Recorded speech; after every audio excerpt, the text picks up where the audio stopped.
I2 in income and L2 in leisure. Okay. So that is very important to understand. The diagram here is simply telling us that Asha must choose between leisure and income. Originally, the wage has been W1 and it has been increased. So now Asha finds herself in a trade-off. She must make some kind of choice, optimal choice. This is what we call the optimal labor-leisure choice. Okay, what should Asha do? And when we look at an individual, let me go here. There is that other diagram, an individual's leisure demand curve. Okay, we have wages on the vertical axis and we have leisure on the other axis. This diagram is related to figure 2. Okay, at W1, what have we said in the other diagram? At W1, Asha demands which leisure? I mean, in terms of leisure, L1. W2, Asha is consuming L2 of leisure. You can see that the leisure hours have reduced. Why? Because the wages have increased. Okay. And so once we join those 2 points corresponding to W1 and W2 in relation to the choice of leisure vis-a-vis work, we get what we call the demand for leisure. Okay. So at the wage W1, Asha consumes, I think I've mentioned all this, Asha consumes L1 hours of leisure, and at wage W2, he consumes L hours of leisure. Her demand for leisure is a curve that connects these 2 points. Okay. So this is important for us to appreciate. This is the demand, sometimes this is called the demand curve for labor, or the demand curve for leisure. Now, look at the supply curve. How are these related? When you have W1, how many hours do you supply for work? W1, you supply H2. An increase in the wages leads you to supply more hours of work. Okay? And therefore, what does that mean? You reduce on your leisure hours. So the supply curve for labor, or for leisure, so to say, is upward sloping. I hope that is also clear.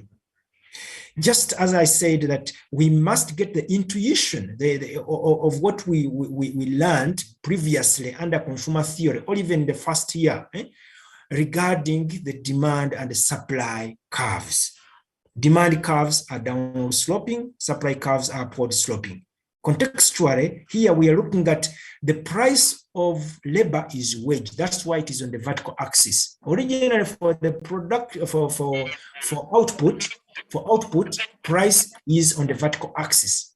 Okay, and the quantity demanded of a good is on the horizontal axis. In this case, we are looking at the price of labor, which is the wage rate per hour, that is the wage per hour. And then on the horizontal axis, we have the leisure hours. So Asha's labor supply curve, as you can see, which is shown in that diagram, is upward sloping. Okay. The curve shows the effect of an increase in the wage. What is the effect of an increase in the wage?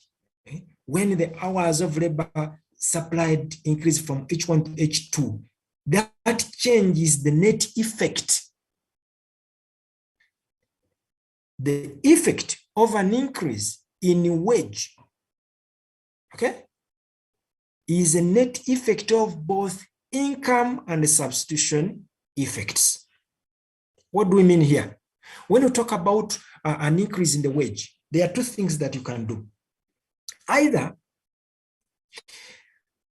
when the wage increase, what does Asha do? Asha feels that she has more money to spend on both leisure and other goods. You can see that? So in that way, there is some kind of income. You feel richer. Okay. So especially given that these two goods, assuming they are normal goods, both of them are normal. Leisure, okay, is a normal good. Okay. The other goods are also normal.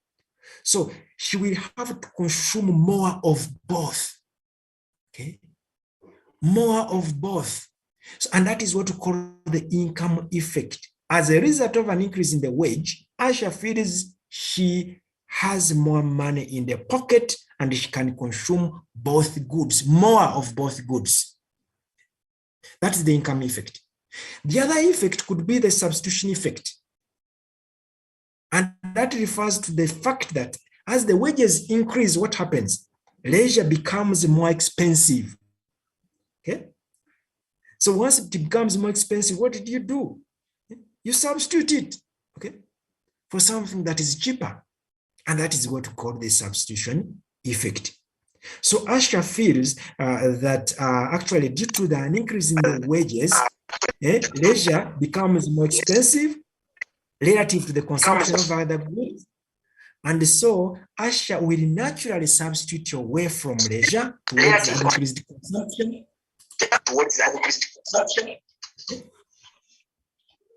Okay.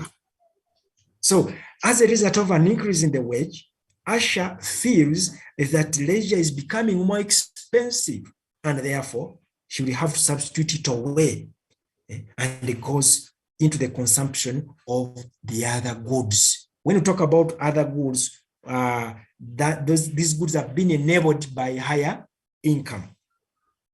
So here, the supply curve shape will depend, okay, on which one dominates the other. If the substitution effect, I'm going slow so that you take note of this, okay? Sorry for those who are raising their hands. I will answer your questions. You can put them in the chat. I will answer them slow later on. If the substitution effect, assuming that now you know what substitution effect means. Substitution effect means that as a result of an increase in the wage, you are tempted to go into providing more hours for work rather than leisure. In other words, leisure is becoming expensive and therefore you are willing to substitute it away. You substitute it for labor. That's the substitution effect. On the other hand, the income effect means that because of an increase in the wages, if you have been earning 2 million, now you are earning 5 million, you feel you are rich and therefore you can consume more of the two goods. Therefore, you don't say, let me substitute. No, you say, let me consume more of this and also more of this. So you divide your wages accordingly, your income accordingly, and you consume more goods and services, you consume more leisure. So that is the income effect. Now, if the substitution effect dominates the income effect, what does that mean? It means that labor supply will be upward sloping. And that is what you see in that figure. In other words, for this figure, as you can see that curve, it is upward sloping. It means here the substitution effect dominates the income effect. Okay? But there are some other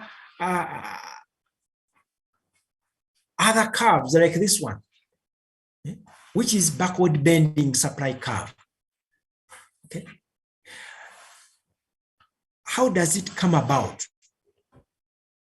Look at this. Let us first, in order to understand it, look at that diagram first. Figure 5, part A, labor, leisure, choice for a backward bending labor supply curve, which of course produces this curve down. Okay. Now, we are still with Asha. Suppose that the income effect dominates the substitution effect. Okay. In this case, Asha will choose to consume more leisure, okay, as wage rises, and the labor supply curve will be backward bending. How? This might be more likely as wages rise high enough that individuals can satisfy much of their material consumption desires and increase their consumption of leisure. In other words, what we are saying that once the wage has increased high enough, you feel you can consume both goods, okay, at a higher level. In other words, there may be a point where increased income causes individuals to actually choose to work less so that they can have more time to enjoy the consumption of other goods. You remember, I mentioned the so-called target workers. Okay? You say, for me, within the first 5 years after my graduation, I will really work very, very hard. But after 5 years, I reduce on my number of hours worked and then enjoy some leisure. Or you say, after I have earned 50 million, 500 million, I think I will now, it will be time for me to enjoy some leisure. You see? And that kind of thinking will lead to what we call the backward bending labor supply curve. Look at that diagram. And I'm going to explain it here. That in panel A, okay? That panel A shows the different wages and the corresponding leisure choices, okay? You can see originally, we have this black line, black budget line, okay? And the slope is negative W1 once the wage is W1. Then the wages increase to W2. Once they increase W2, you have a blue line. In other words, this budget line tilts or rotates, okay, outwards. And then you have, of course, the utility now is U2, which is shown as the red line still, the red curve there, okay? Now, let us also assume that the wages increase further to W3. What happens? W3 produces another budget which is in green, okay?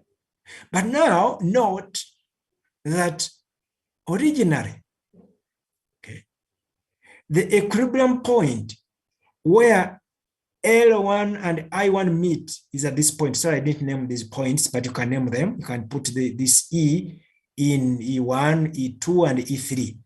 When you are at E1 here, the equilibrium point where the utility curve 1 is tangent to the budget constraint here or the cost constraint here. You can name it as E1. Then for blue and utility 2, you can name this point E2.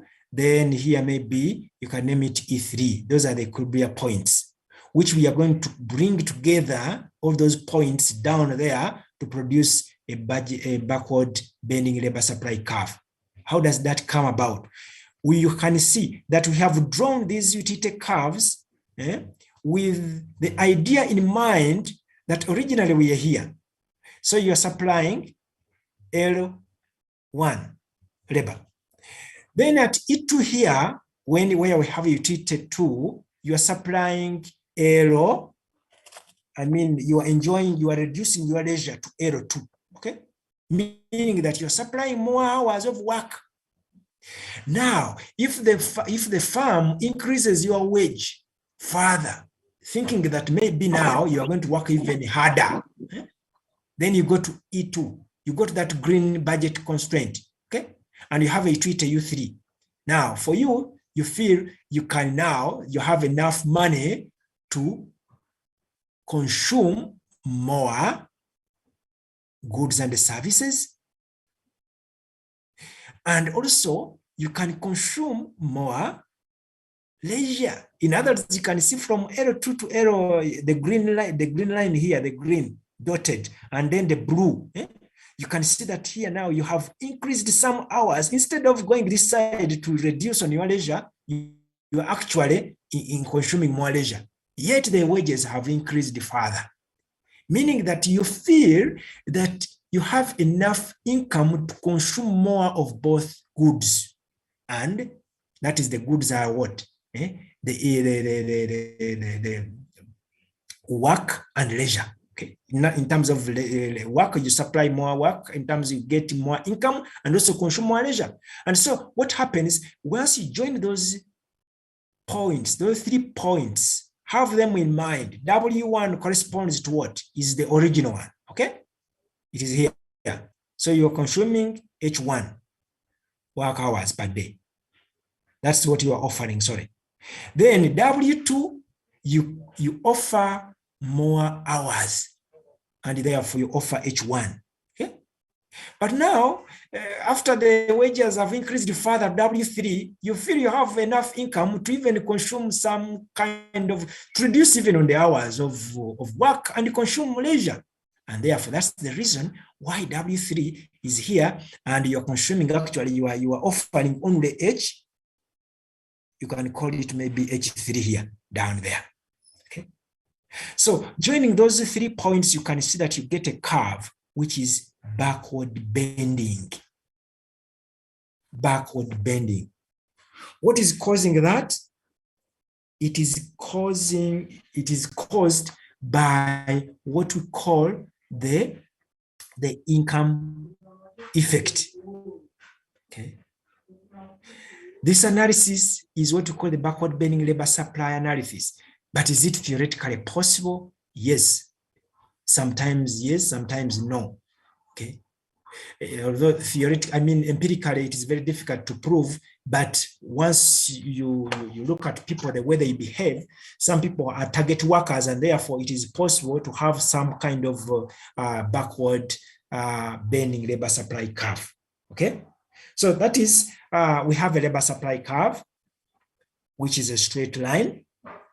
This one, an individual's labor supply curve. But we can also have a backward bending labor supply curve, and I've explained how both of these ones come about. Okay, and I said that this one in figure 4 is brought about as a result of what? Is brought about by what? By the substitution effect dominating the income effect. Okay, but the backward bending supply curve is where the income effect dominates the substitution effect. That is how we come up the backward bending supply curve. Okay. Now, with that in mind, let us try to go back here. Let us try to go back.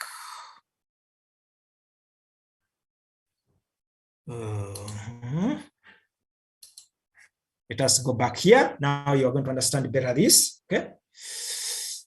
So I hope that is clear for everyone there. Sorry. Okay. The substitution effect is A to B, B to C is the output effect or the income effect, and A to C is the total effect. Okay. Now,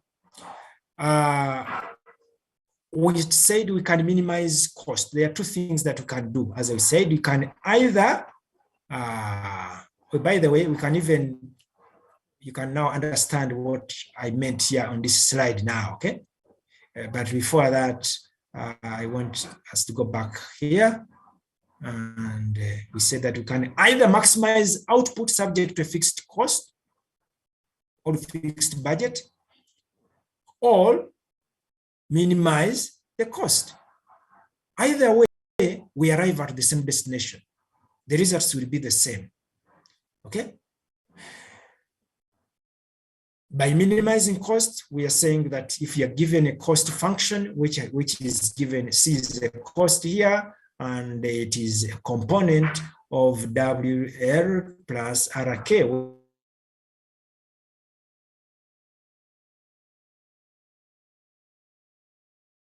W these are wages and the R these are was worked. So here this is just get the W. Y output is a function of capital and labor. I think that is clear from your production. Y is a function of capital and labor. That is the production function. Okay? Production function. So you can minimize cost subject to output constraint. Okay, and of course here you can see what happens, that we have the substitution effect coming. We said already that it is A to B. A to B is the substitution effect. Minimize cost subject to output level, where output is fixed in this case. Okay, and so we have that, and of course the slope is less than 0. That is di dw. Okay, di dw, meaning we are looking at this.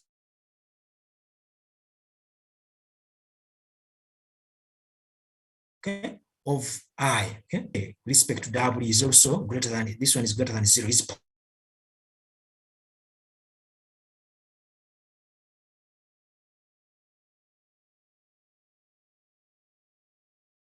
Now, let us look at this mathematical bit, because I know what that means. Now, I think there is something which I want to cover. Okay. It is here, I think. Short run. Okay. In the short run, what happens? Some variables are fixed. In this case, we assume that capital is fixed. Okay. So the firm's demand curve, of course, once capital is fixed, it means that we should only be labor which is changing. Okay. In the long run, what happens? Both variables are changing. What's up? In the long run, both variables are doing what? Are changing. Capital and labor are changing. When we looked at this, when we talk about minimizing cost subject to output constraint, it means that it is the output here which is.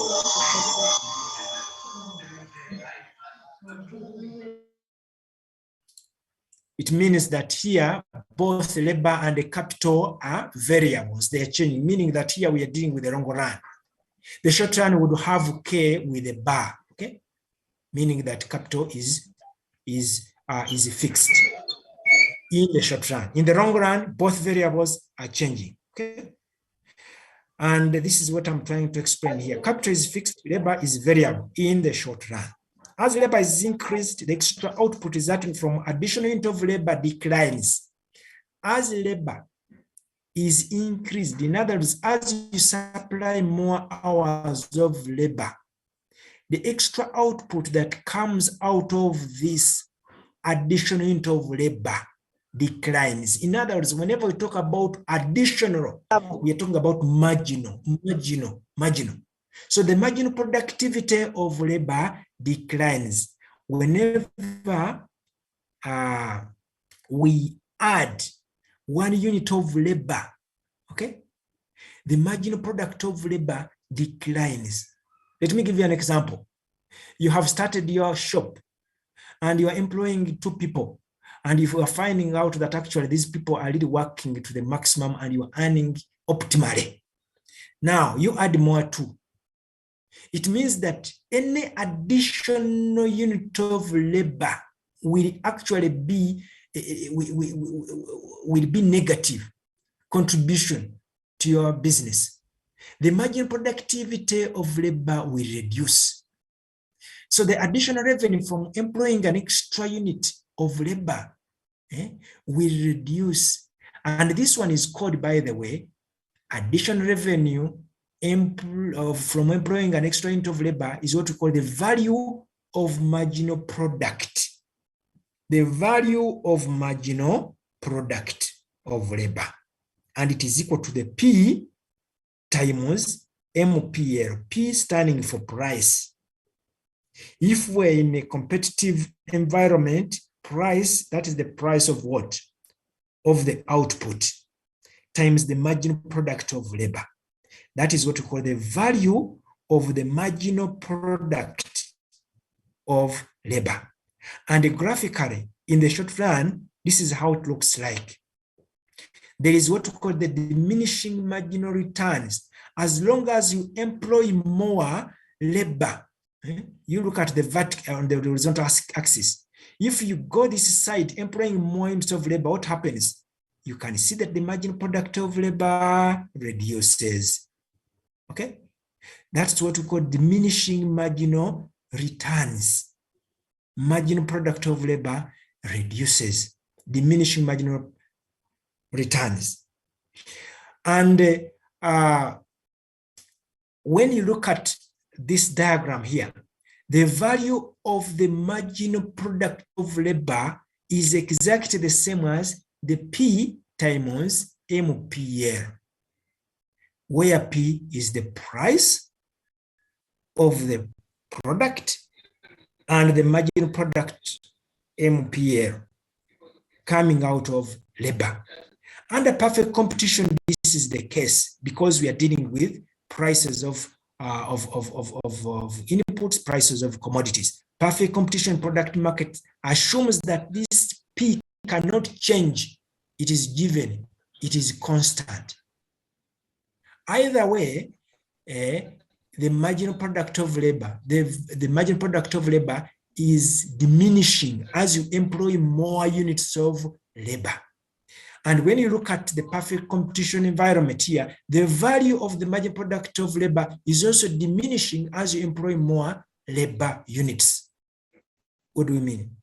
The wage is the marginal cost of an extra unit of labor. By definition, the wage is the marginal cost of an extra unit of labor. And the value of the marginal product of labor is the marginal benefit of the extra unit of labor. Get that from the word go. So when we talk about the marginal cost, it is the wage because this is what you spend in producing some extra unit of output. So the wage is the marginal cost of an extra unit of labor. Whereas when you talk about the value of the marginal product of labor, you employ somebody because of what that person can produce, that extra productivity coming out of that extra employment of that unit. So the value of the marginal product of labor is actually the marginal benefit, what you benefit from an extra unit of labor. And in equilibrium, these must come together. In other words, that's why you see here that W here is equal to the value of marginal product of labor is equal to the P times MPL. And the value of the marginal product of labor is nothing but the demand curve for labor. Okay?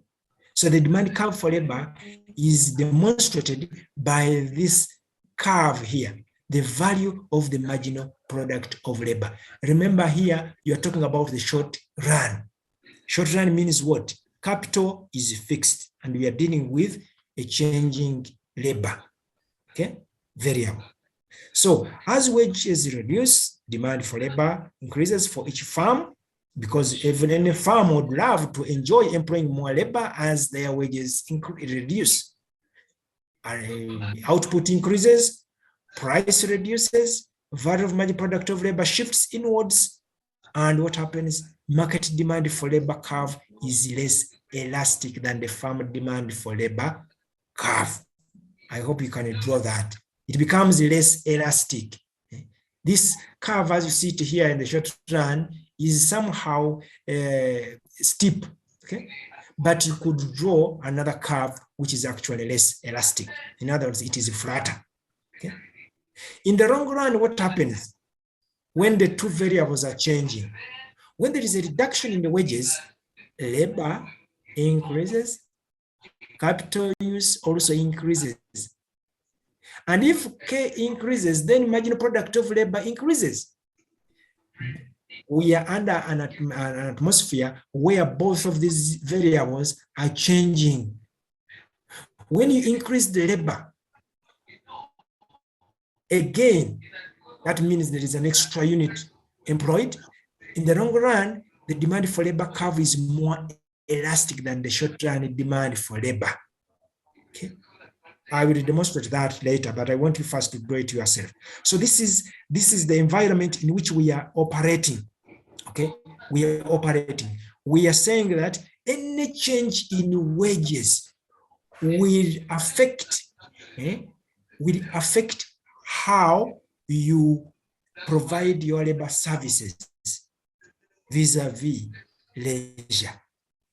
Okay. Now, let me go to something else.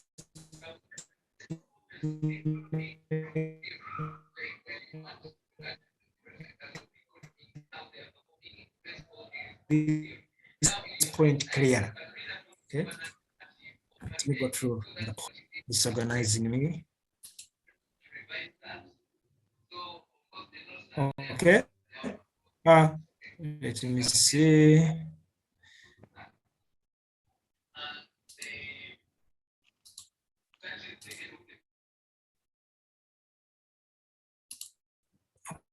Okay.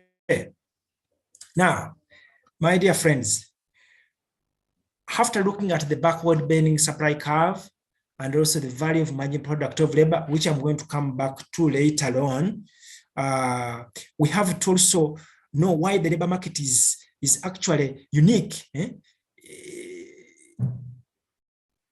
Is because there could be some kind of environment where there is only one supply, when there is only one buyer of labor. I don't know whether you have witnessed that. The so-called monopsony, a situation where there are many sellers, but only one buyer of the good. Okay. And how do we behave under such an environment? Okay. And when you look at that, that page there, page 10 of the notes, okay, I'm trying to explain to you what we have just looked at with regard to marginal revenue and marginal revenue product, but now explained differently. I want simply for you to get the concept clear. One, we need to differentiate between the competitive environment and the monopsony. Competitive environment, it means perfect competition, where we have many buyers, we have many sellers of labor in this case. By the way, who are the suppliers of labor? It is you and me. And who are the buyers of labor? These are the firms. So under perfect competition, in order to understand the monopsony behavior in a labor market environment, we need also to appreciate first the competitive environment, the competitive firms' employment behavior. Okay. And for some of these concepts, I have explained them already. For example, what is MPL? Margin product of labor. I said it is the extra output achieved from additional unit of labor that is employed. And I have mentioned that the marginal revenue product of labor is the value of the marginal product of labor, the extra revenue that you get after employing an extra unit of labor. So the profit that you get is what we call the marginal revenue product of labor.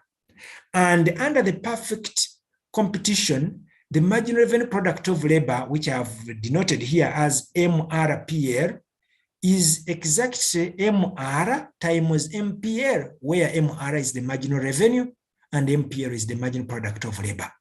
So a firm will continue to add additional hours of labor as long as that additional labor adds positively to the profits. I don't know whether you have marked that. A firm will continue to add additional hours of labor as long as that additional labor adds positively to the profits. Okay? Because some of you would ask me now, if how do I know whether I should employ some extra person? Okay.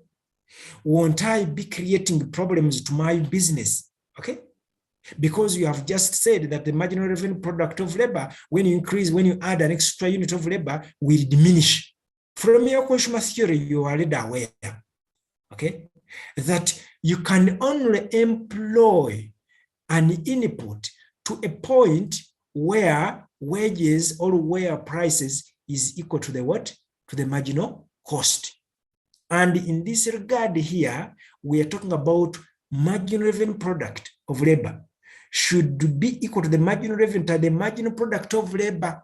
In other words, the firm can only continue adding additional hours of labor as long as that additional labor adds to the revenues, to the profits. The cost of an hour, as I said already earlier, is W. And the benefit is what? What is the benefit? It is the marginal revenue product of labor. So as long as the marginal revenue product of labor is positive, in other words, it is greater than the wage the firm is going to add to its profits. But when it is the opposite, then the firm can only increase its profits by reducing the number of labor hours, cut on the labor hours, or you can even, if you had 10 people you are employing, you could now actually reduce them to 8 to 9 people, such that you are able now to increase your profits. I repeat, the cost of labor is wage, and the benefit is the marginal revenue product of labor. So if the marginal revenue product of labor is greater than the wage, then the firm can add its profits. Alternatively, the firm can add its profits if the marginal revenue product of labor is less than W by reducing on the number of labor hours. So it means now you can even employ less. In other words, you can dismiss some of the workers. If that is the case, if you want to improve your profitability. So as long as the marginal revenue product of labor is positive, the firm will be earning more profits. And the firm maximizes profits from its employment decisions only at that point where marginal revenue product of labor is equal to the wage. It's the same concept as we saw it in consumer theory, also as you are going to look at it. Okay, that you can only maximize your profit as a firm when you have the wages equal to the marginal revenue product of labor. What does that mean? The marginal revenue product of labor is what? This is the benefit, not so? The other side is the cost reflected by the wage, because you pay money to workers. So it is a cost on the firm's side. So we can characterize the firm's employment rule, as marginal revenue product of labor is equal to W. So that is the employment rule.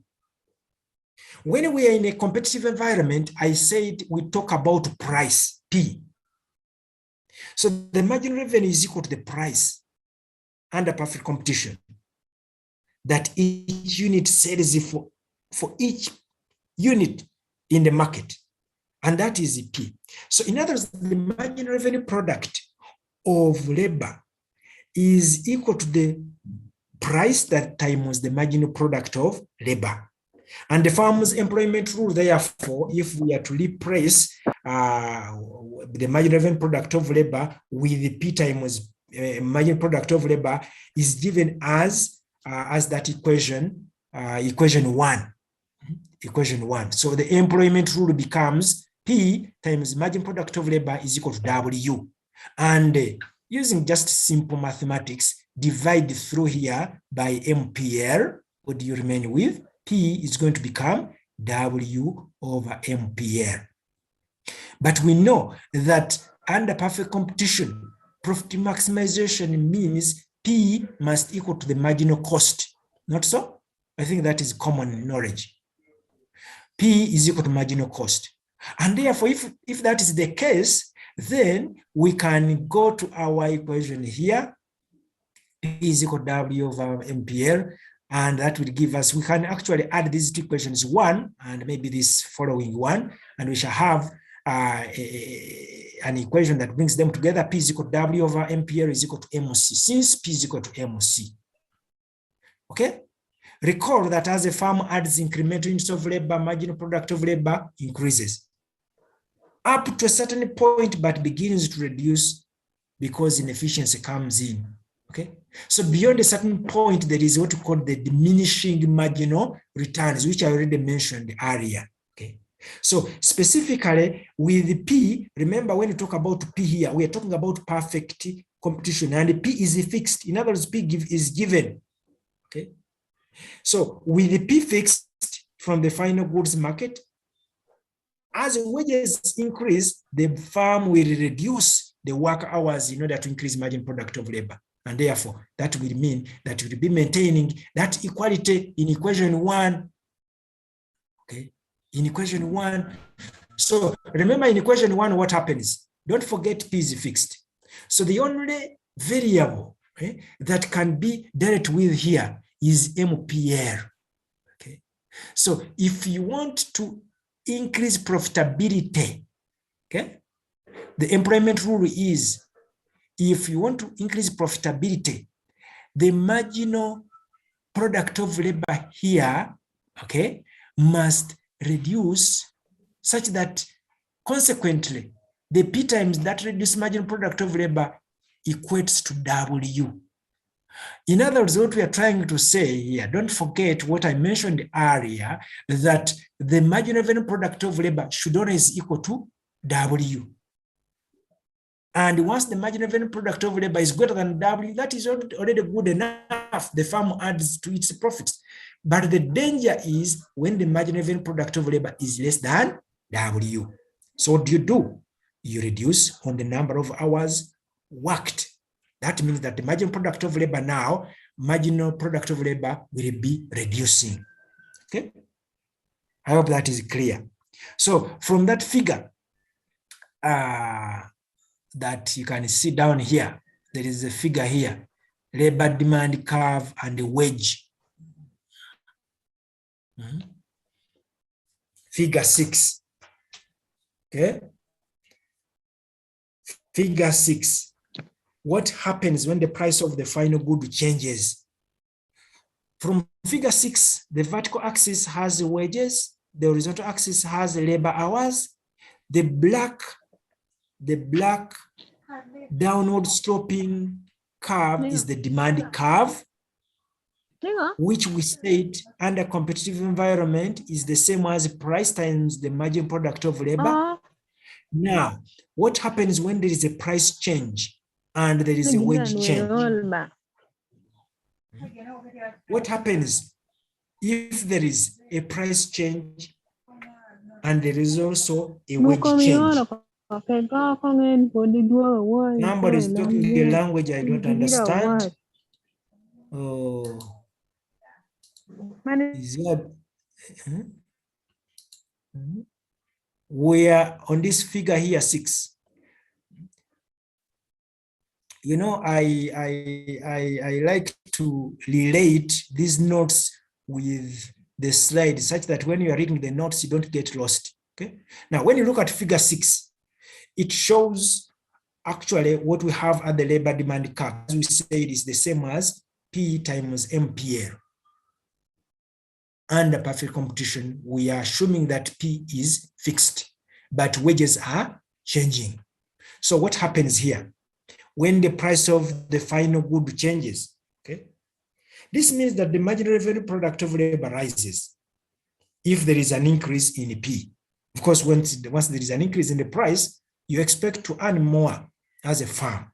Okay, this means that the marginal revenue product of labor rises as well as temporarily the P times marginal product of labor, and it becomes a bit positive. Okay, so the firm can now add more workers to lower the MPL.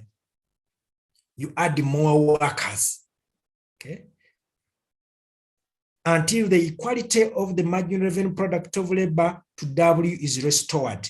Always what we are fighting for is to equate the marginal revenue product of labor to W, to equate the benefits to the cost. The benefits are the marginal revenue product of labor, the cost is W. As long as you still have room to employ more labor, you are allowed to do it. Because once you do it, what is happening? Your profitability as a firm increases. Okay? Now, when you reach that level where marginal revenue product of labor is equal to W, then you stop there. Okay? Otherwise, going further means that you'll be enjoying diminishing returns. Okay? So you can see that in figure 6, that there is a shift in the labor demand curve from D, black, to D star in blue. Okay? There is a rise, there is an increase in P, and therefore there is a shift. We are not talking about tilting, we are not talking about rotating, we are talking about a complete shift of the demand curve from the black D to the blue D line. Okay. So that is as a result of a price change, price increase, not simply change, but a price increase. Now, at wage W1, what happens? The firm employs L1 star hours of labor. Okay. And at W2, what happens? The firm reduces employment to what? To L2 star. I think you can see that. Okay. So to summarize the results of the wage and price increases or price changes on the labor demand curve, we can say the following. One, a change in wage results in a shift along the labor demand curve. A change in the wage results in a shift along the labor demand curve. In other words, for a change in wages, it is simply a shift along the same demand curve. Whereas once there is a price change, a price increase, this will be a shift of the labor demand curve. Am I talking? A change in price results in a shift of the labor demand curve. The entire demand curve shifts. Whereas once there is a change in the wages, what happens? There is just a shift along the labor demand curve. I hope that is clear. That's why I said that once there is W1, you are consuming L1 star. And once there is W2, still along the same blue line, blue curve, you are consuming L2 star. So the change in wages will not shift the labor demand curve, but will only lead to a movement, the change in position, but along with the same demand curve. Whereas the change in price will be different, will shift the entire labor demand curve. So as wages increase, the number of workers and the number of hours that actually ready to work, willing to work increases. Okay, let us go to that next one before we conclude.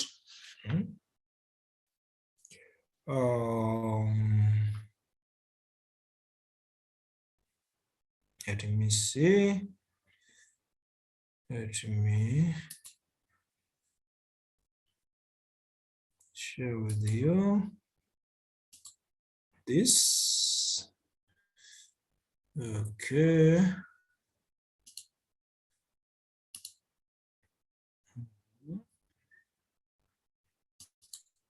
Now,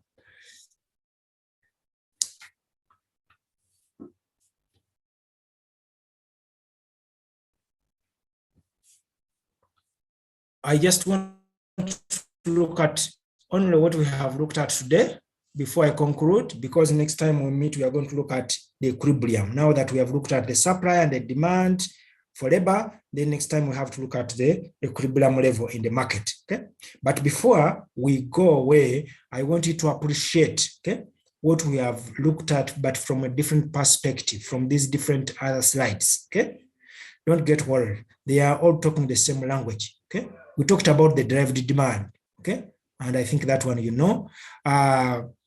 And I've talked about the demand for factors in the long run. I've talked about that. This one will not be difficult for you, but now my emphasis is here, the demand for labor in the short run. This graph, maybe you didn't see it clearly. Okay, on this side, we have the wage, the value of the marginal product of labor. And in the short run here, we are assuming that we have W0, which is fixed. Then the demand curve here, which is written different. Of course, this is the same as the value of the marginal product of labor. Okay, so under perfect competition with the diminishing marginal productivity, that means that here marginal value of the marginal product of labor is downward sloping curve. It is the demand curve, and it is actually showing that as you increase more units of labor to your farm, you are likely to experience some kind of increase in the profitability, but only up to some point. After that, you have to experience diminishing returns. Maximizes profit when the marginal cost of employing an extra employee equals the value of marginal product of labor. This one I have mentioned. Okay, so you can only maximize profit when the marginal cost of employing an extra unit of labor, okay, equals to the value of the marginal product of labor. That is what I mentioned as W is equal to marginal product, the value of the marginal product of labor. And that is the graph, okay? And then you can see that this occurs at E, where wage is equal to, at this point E, where wage is equal to the value of marginal product of labor. Employment here is L star. Anything below L star means that extra employment adds more to revenue than to labor costs. So some of you would be wondering, up to when can I increase labor services? How can I, if I am a firm, at what extent should I employ more units of labor? So anything below L star, you should employ more units of labor because that adds to your revenue as a firm. Anything above L star, the reverse is true. You should employ less. Okay. This decision is consistent with the marginal revenue equals to the short-run marginal cost rule for the maximizing profit under perfect competition. Under perfect competition, marginal revenue is equal to the short-run marginal cost. This one I think you know. If you don't know, you're going to look at that under consumer theory. Okay. Or even in the production, you're going to look at the things. Now, there is a difference between monopsony, as I'm going to mention, and I will have to deal with that also later on, and a monopoly. Monopoly, when we talk about monopoly, what do we mean? This one, how many buyers do we have? Okay, how many sellers? Can somebody tell me? Under monopoly, what is the difference between monopoly and perfect competition? Somebody unmute yourself and tell me.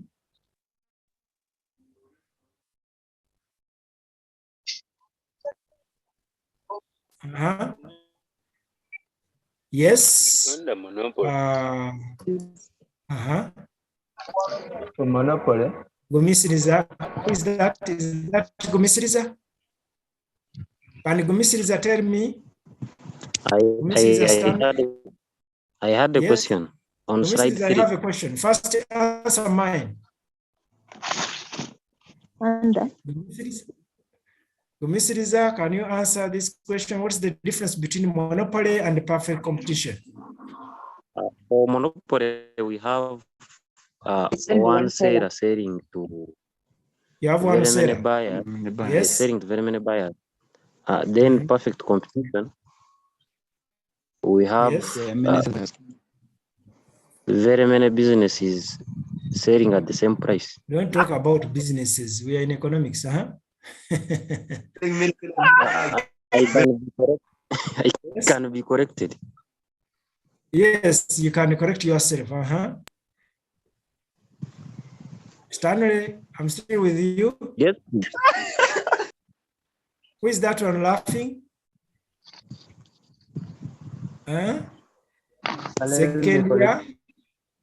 Second year, and you are laughing at your friend's answer. That is first year behavior. Okay. Yes, who is going to correct that? Ereneo? Kunowa. Ereneo, please. Ereneo? Under monopoly, yes, sir. Under monopoly is where we have one buyer and many one seller and many buyers. Yes. Hello. Yes. Under monopoly, we have one buyer and then one. Your network. Your network is very poor. Sorry. Let me correct.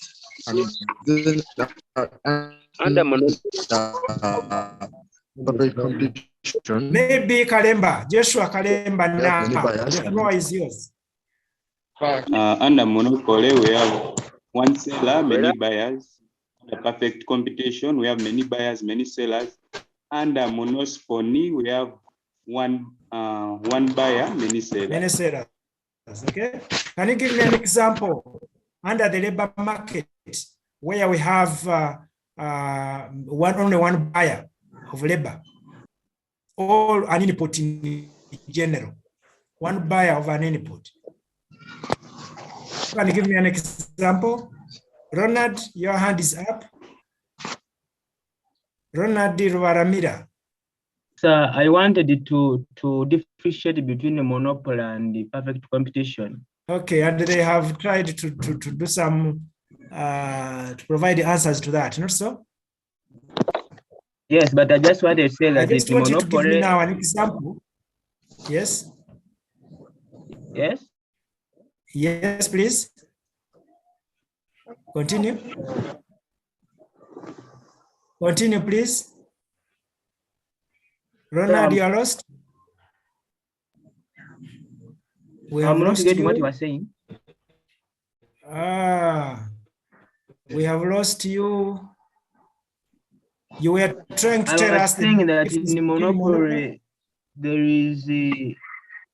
I'm saying, sir. Yes.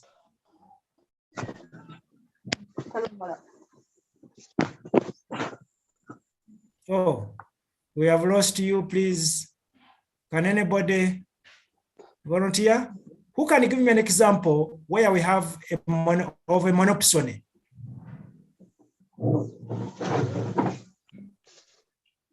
Anybody to give me an example of monopsony? Okay. Have you ever imagined of anybody in a country, if you are a producer of firearms and you are an individual buying those firearms, defense ministry is the only legal entity supposed to buy any firearms? True, false? True. So in other words, in this case, the defense ministry becomes a monopsony. Okay. Okay, that is just an example. Okay. But we have so many in the country. Yes, Maria. Somebody has a name, Maria. Yes, Maria. Maria. I think even Google. Google is a monopsony. You're putting up your hand. Oh, you forgot it, maybe.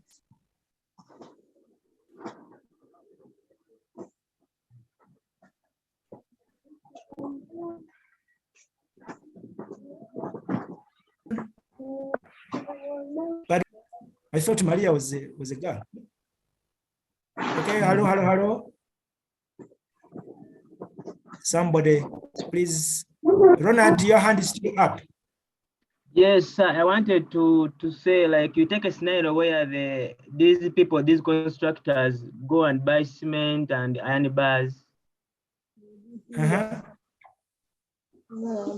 think in this case also they become monopsony. Now we are talking about in an economy. We have, of course, those are so many, not so? We have so many hardwares, and we have so many buyers and sellers, so that may not qualify to be monopsony. Of course, we have very few examples of monopsony, but they do exist. Anybody who is trying to tell us something?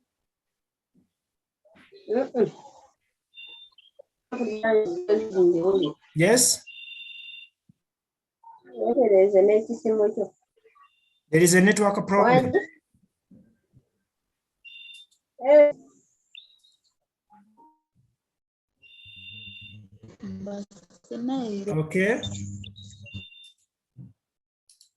Okay. Okay.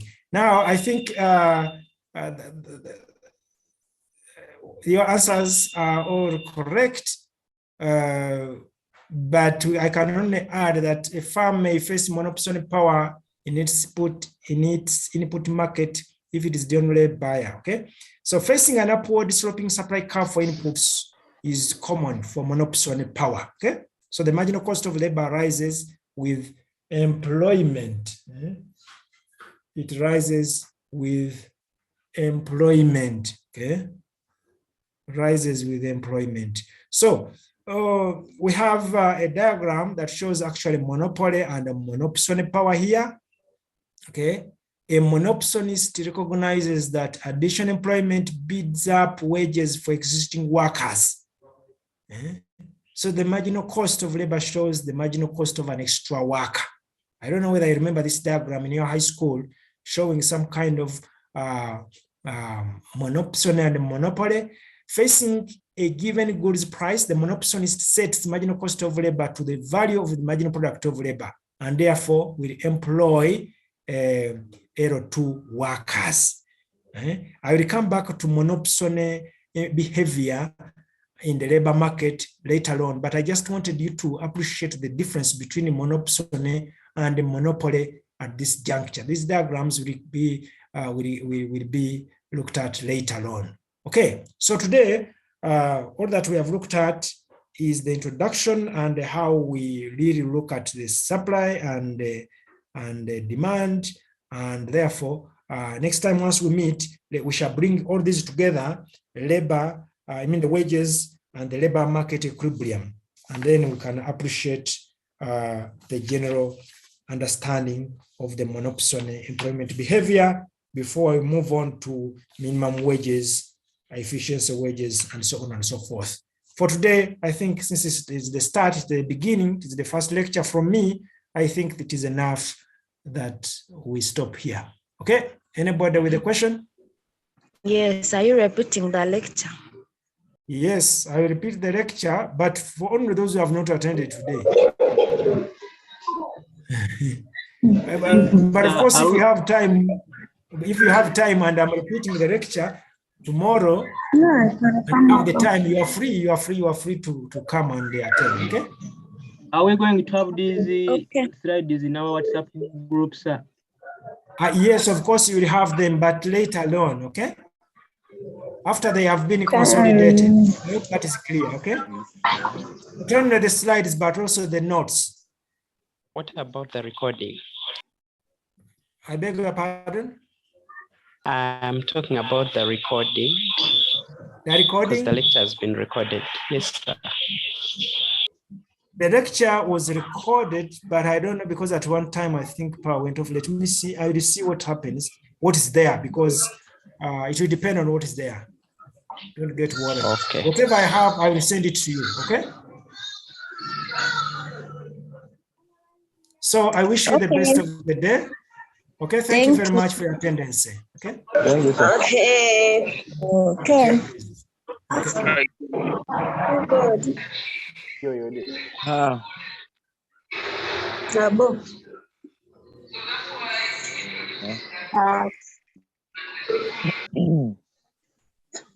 Thank you, Doctor.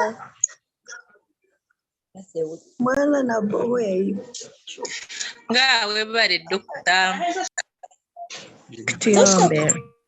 Recording stopped.